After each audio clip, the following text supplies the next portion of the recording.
भर में लोगों से कहना चाहता हूं, कम मेक इन इंडिया।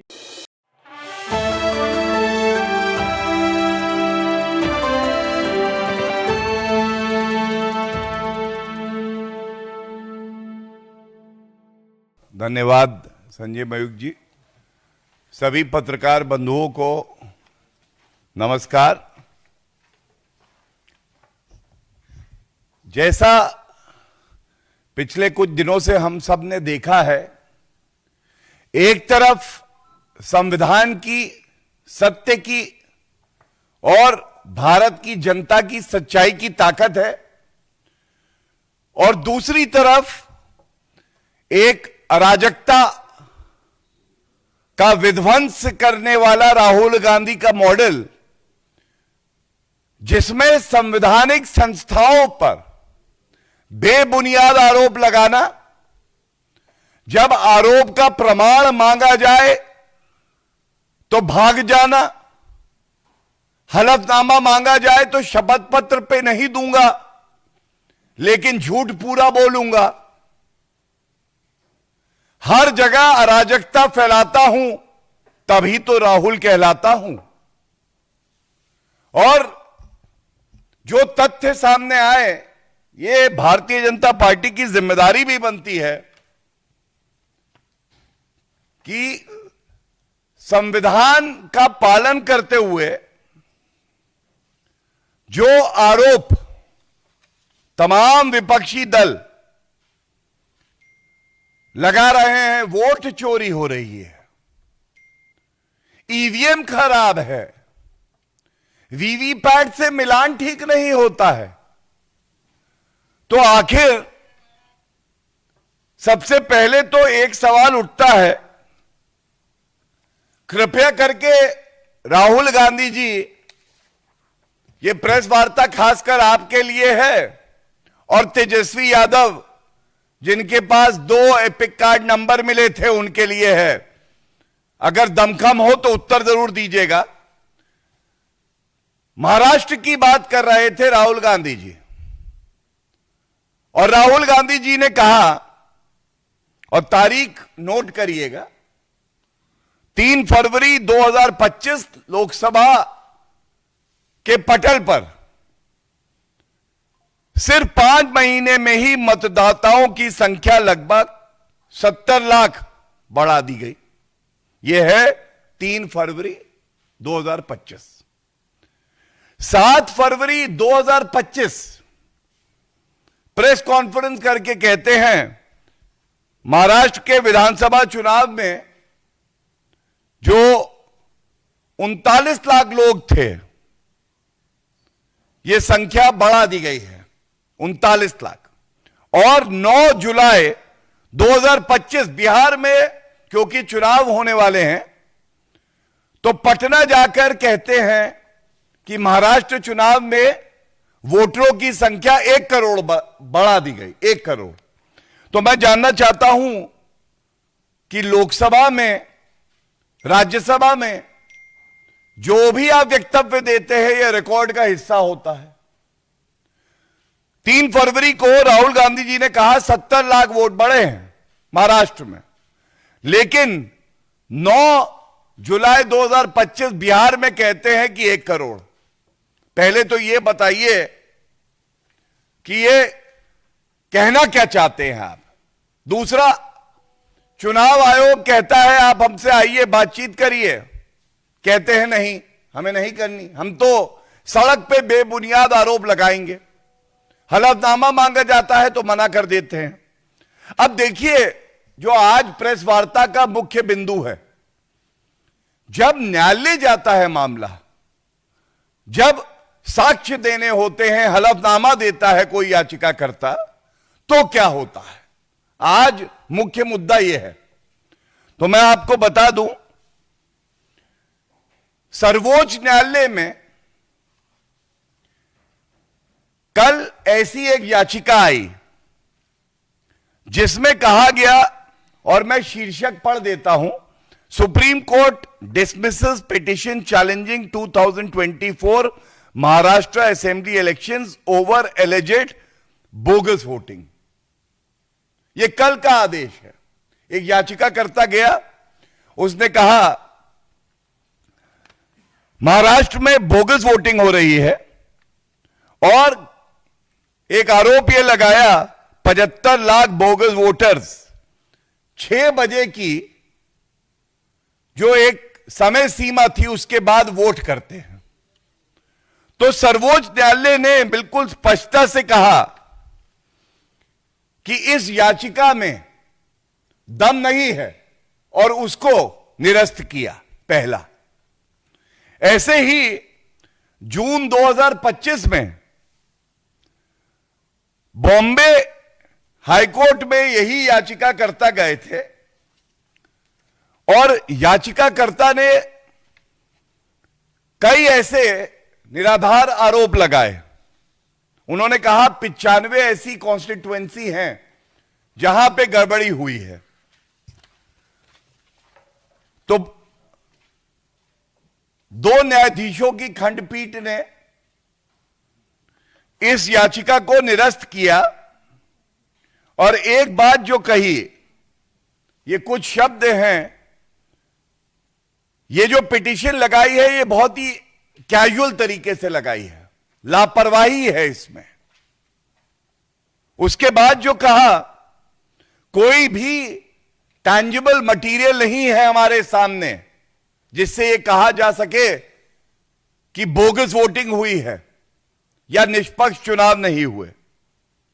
और सबसे बड़ी बात है, न्यायालय ने कहा कि इस तरह की जब याचिकाएं आती हैं तो न्यायालय का जो बहुमूल्य समय है इसको नष्ट किया जाता है और यह दुरुपयोग है न्यायिक प्रक्रिया का। अब आप देखिए कैसे झूठ की, मोहब्बत की नहीं, झूठ की एक दुकान या शोरूम चला रहे हैं राहुल गांधी। और इसी से जुड़ा हुआ मुद्दा न्यायालय में जाते हैं तो याचिका निरस्त हो जाती है, चाहे वो सर्वोच्च न्यायालय हो, चाहे वो बॉम्बे उच्च न्यायालय हो। लेकिन बड़ी पीड़ा से मैं एक बात कहूंगा, संवैधानिक संस्थाओं पे बेबुनियाद आरोप लगा दो, उनको नाम दे दो वोट चोरी कमीशन ऑफ इंडिया, तो सबसे बड़ा डकैत, सबसे बड़ा खानदानी चोर जो कि भ्रष्टाचार के आरोप में बेल पे बाहर है, आप देखिए कैसे ये लोग झूठ का व्यापार करते हैं। एक संस्था है, जिस संस्था के तथ्यों पर, डेटा पर राहुल गांधी संवैधानिक संस्था निर्वाचन आयोग पे आरोप लगाते हैं, वो संस्था है CSDS। अब मैं आपको दिखाता हूं, देखिए बड़ी ध्यान से देखिएगा। एक ट्वीट किया जाता है CSDS के संजय कुमार जी, और तारीख नोट करिए 17 अगस्त 2025 4:14 पर। और क्या कहा जाता है? Some information of Maharashtra election, Maharashtra चुनाव की कुछ जानकारी साझा कर रहे हैं। असेंबली कॉन्स्टिट्यूएंसी नंबर 59 रामटेक 2024 में इनके अनुसार लोकसभा में 4,66,203 वोटर थे और असेंबली में उसी जगह ये कहते हैं कि वोटर जो संख्या है वो 2,86,931 हो गई। कमी मतलब मर गए, लिखा है डिसीज्ड वोटर्स 1,79,272 -38.45%। दूसरी इन्होंने कॉन्स्टिट्यूएंसी दी, असेंबली कॉन्स्टिट्यूएंसी नंबर 126 देवलाली।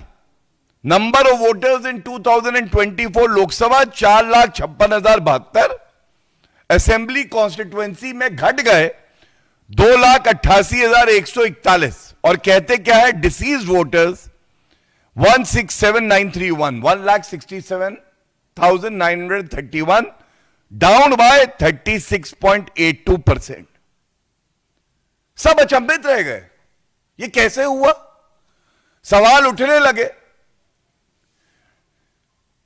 उसके बाद 19 अगस्त 2025 9:31 सुबह एक ट्वीट आता है, और ट्वीट देखिए क्या है एक्सपोज पे। I sincerely apologize for the tweet posted regarding Maharashtra elections. Error occurred while comparing data of 2024 Lok Sabha and 2024 Assembly segment. The data in row was misread by our data team. The tweet has since been removed. I had no intention of dispersing any form of misinformation. अब मैं एक बात पूछना चाहता हूं बड़ी जिम्मेदारी से। 40 घंटे तक यह झूठ परोसा जा रहा था। कांग्रेस के नेता पवन खेड़ा इस पे ट्वीट करते हैं, फिर डिलीट करते हैं। राहुल गांधी के बेबुनियाद आरोप भी सीएसडीएस के डेटा पे आधारित हैं। 40 घंटे तक ये जो झूठ परोसा गया, जो अफवाहों का बाजार गर्म किया, हमारे लोकतंत्र को कमजोर करने के लिए, निर्वाचन आयोग पे बेबुनियाद सवाल उठाने के लिए, इसकी जिम्मेदारी कौन लेगा? क्या राहुल गांधी देश से माफी मांगेंगे? क्या ट्वीट डिलीट कर देना, एक्सपोज डिलीट कर देना, जो नुकसान आपने लोकतंत्र को पहुंचाया है, जो तार तार किया है आपने जनता के विश्वास को, उसका क्या होगा? और देखिए ये जो पहला ट्वीट है इसका अध्ययन करिए तो 34,000 व्यूज हैं। 34,000 मतलब 34,000 लोगों ने इस गलत सूचना को देखा, और इसके आधार पे उन्हें लगा होगा कि देखिए जो कहा जा रहा है विपक्ष द्वारा उसमें सत्यता है। इसके बाद मैं यह भी कहना चाहूंगा, यह खतरनाक खेल है क्या, इसको समझने की आवश्यकता है, और यही मौका है। यह हमारी जिम्मेदारी है कि हम सत्य को जनता के बीच में लाएं। ये जो अपने आप को सर्वे संस्था बता रहे हैं, ये कुछ नहीं है, ये कठपुतली है राहुल गांधी जैसे नेताओं के हाथ में, जो जनता का विश्वास तो नहीं जीत पाते, लेकिन बेबुनियाद आरोप लगाने के लिए उनको ऐसी एक संस्था चाहिए जो कि फेक डेटा, गलत तथ्य परोसे और उसको फिर वायरल किया जाए, और सोशल मीडिया पे और प्रिंट और इलेक्ट्रॉनिक मीडिया में कहा जाए, देखिए फलानी संस्था ने कहा है कि इस तरह से हमारे देश में जो चुनाव प्रणाली है उसमें धांधलेबाजी होती है। नैरेटिव सेटिंग ज्यादा है। ये फैक्ट्री है, ये मशीन है झूठ परोसने की उन राजनीतिक नेताओं के लिए जिनके लिए यह सुविधाजनक है कि ऐसे झूठ के आधार पर अपनी राजनीति करें। दूसरा, हम सब जानते हैं Cambridge Analytica model Rahul Gandhi के बड़े करीबी हैं, जॉर्ज सोरस। समाज को बांटो हिंदुस्तान में तभी सत्ता मिलेगी, यह गुरु मंत्र दिया जॉर्ज सोरस ने राहुल गांधी को। लेकिन बांटना किसे है, उसमें भी चश्मे अलग अलग लगा के बांटेंगे। सीएसडीएस के सर्वे हमने देखे तो हिंदू समाज में जातियों के आधार पे सारे सर्वे निकाले। इस जाति को इस जाति से परेशानी है, यह जाति इधर वोट कर रही है, यह जाति उधर वोट कर रही है। अरे कोई भी धर्म का व्यक्ति हो, सच्चा भारतीय होगा तो राष्ट्र हित के मुद्दों पर ऐसी पार्टी के लिए वोट करेगा जो राष्ट्र हित की बात करती है, जैसे भारतीय जनता पार्टी, जैसे हमारा नेतृत्व आदरणीय प्रधानमंत्री श्री नरेंद्र मोदी जी। लेकिन ये बांटना चाहते हैं। लेकिन जब बात आती है मुस्लिम वोटों की तो कोई ऐसा सर्वे नहीं आता। उनके मतभेद, वो उनकी प्रेफरेंसेस क्या हैं, इस पे कोई सर्वे कभी नहीं आता। उनकी जरूरतें क्या है, उसका ध्यान जो सत्ता में रही कांग्रेस पार्टी 55 साल, सचर कमेटी की रिपोर्ट को कूड़ेदान में डाला 8 साल, इस पे कोई सर्वे कभी नहीं आता। ये कैसी एजेंसी है?